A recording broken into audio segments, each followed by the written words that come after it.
Ya, dan mengawali bulan Oktober, Jajaran Menteri Bidang Perekonomian dan Ekonomi Jilid 3 yang targetnya akan dikeluarkan pada awal pekan depan. Presiden pun membahas rencana penurunan harga premium di tengah turunnya harga minyak.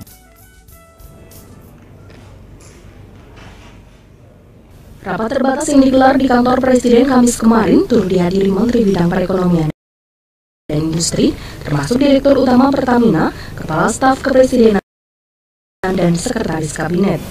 Presiden Joko Widodo menjadi pembahasan, yakni kemungkinan penurunan bunga bank, insentif jangka pendek dan menengah bagi dunia usaha, program padat karya dalam rangka penyaluran dana desa, serta perhitungan dan kemungkinan penurunan harga premium di tengah menurunnya harga minyak dunia selama beberapa bulan belakangan. Presiden meminta untuk PLN maupun Pertamina dan juga Menteri Keuangan serta Menko Perekonomian untuk menghitung kembali, terutama adalah BBM premium dan solar, serta listrik industri. Kita tunggu sampai dengan minggu depan, apakah perhitungannya itu memang ada yang bisa di saving atau tidak, nanti akan kami umumkan. Jadi perhitungan itu juga merupakan bagian dari paket kebijakan yang akan disampaikan pada minggu depan. Dirjen Migas Kementerian ESDM Wiratma mengatakan harga minyak memang mengalami penurunan, namun di sisi lain kurs nilai tukar rupiah terhadap dolar Amerika. Hal ini menyebabkan harga premium menurut perhitungan mengalami kenaikan dan solar mengalami penurunan. Maka harga keekonomian premium dengan formula yang ada yang sudah disepakati dengan Komisi 7 dengan referensinya MOX adalah 17, sedangkan TAR jadi 6.150 begitu. Pemerintah menetapkan dengan adanya perbedaan harga ini menetapkan harganya jadi tetap di 7.300 untuk premium dan 6.900 untuk solar. Jadi Pertamina ada di premium, ada surplus untuk solar. Begitu. Berdasarkan perhitungan tersebut, penetapan harga BBM oleh pemerintah ditetapkan berdasarkan periode perhitungan bulan. Sehingga sampai akhir tahun 2015, harga BBM premium dan solar tidak akan berubah. Tim Liputan Metro TV. Ya, dan kembali dibincang pagi pemirsa, saya ingin ke Pak Ananto terlebih dahulu. Pak Ananto, singkat saja terakhir untuk menyelesaikan permasalahan ini, Pak. Tadi Anda bilang sudah terjadi perangkap yang akan bisa kontras pada para penegak hukum yang terlibat. Ya, menurut saya selain masalah disebutkan juga. Polisi menembak pelaku, seorang pria berusia 20 tahun, dan polisi masih mencari motif dari tindakan pelaku penembakan dengan menyelidiki status pelaku di media sosial. Diduga pelaku sudah merencanakan aksi penembakan ini. Para korban penembakan menjalani perawatan di rumah sakit terdekat.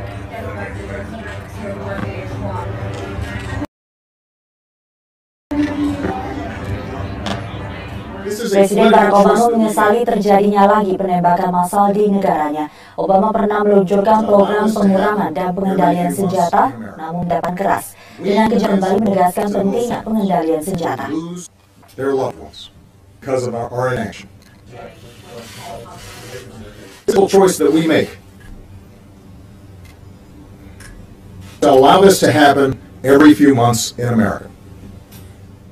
We collectively are answerable to those families who lose their loved ones because of our inaction. Di sekolah kampus di Amerika Serikat semakin tidak aman. Penembakan di Oregon ini menambah daftar kasus penembakan di lingkungan pendidikan. Lembaga pendidikan di Amerika Serikat telah menjadi lokasi penembakan. Dalam 2 tahun terakhir, beberapa menonjol terjadi di sekolah dari tingkat SMP hingga mulai dari negara bagian California, Indiana. Amerika memiliki ekonomi terbesar di dunia, yakni 88, sudah 400.000 orang tewas akibat api. Dan senjata api adalah bisnis besar yang melibatkan ratusan ribu penjual senjata resmi.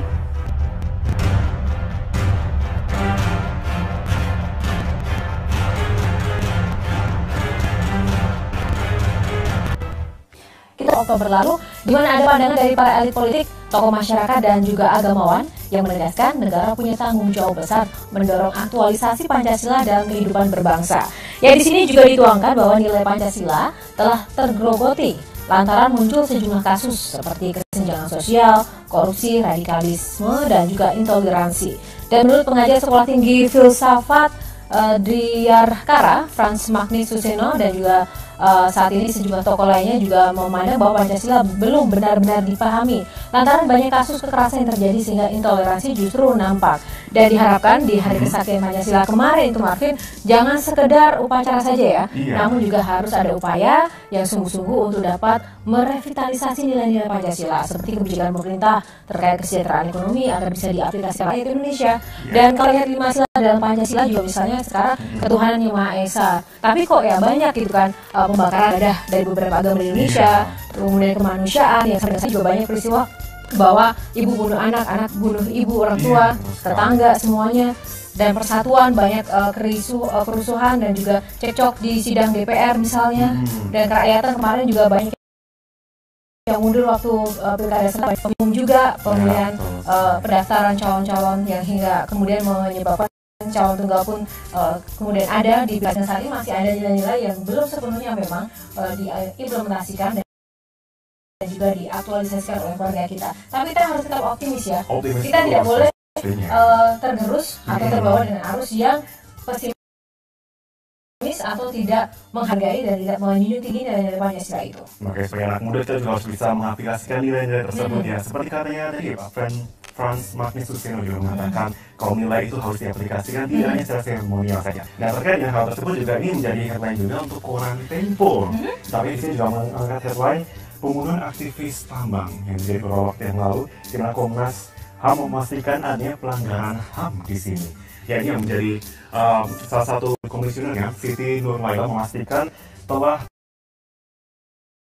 terjadi pelanggaran HAM dalam kasus tambang pasir ilegal di desa nyawa seseorang. Kegiatan tambang pasir ilegal bertindak kasus masyarakat yang kemudian kehilangan mata pencaharian. Komnas HAM dianggap polisi juga apabila disebutkan juga peristiwa nahas tersebut juga terjadi dihindari jika ada respon cepat dari pihak kepolisian.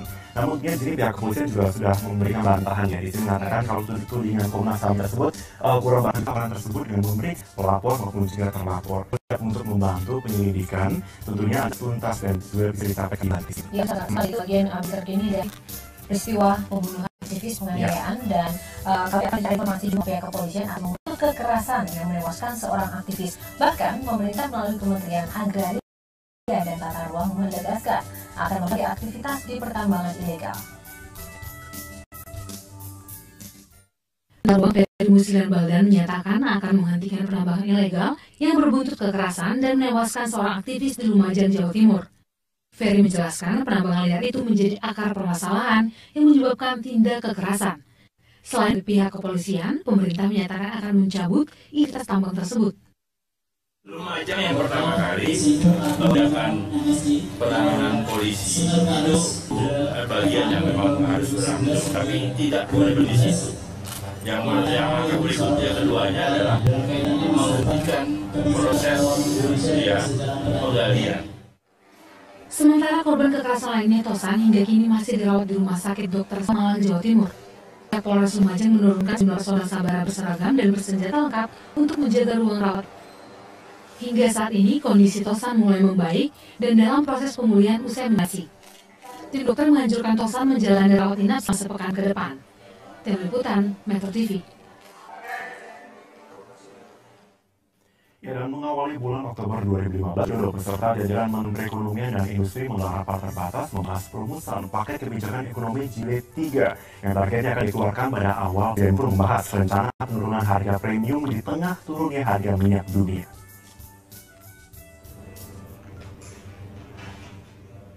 Rapat terbatas yang digelar di kantor Presiden Kamis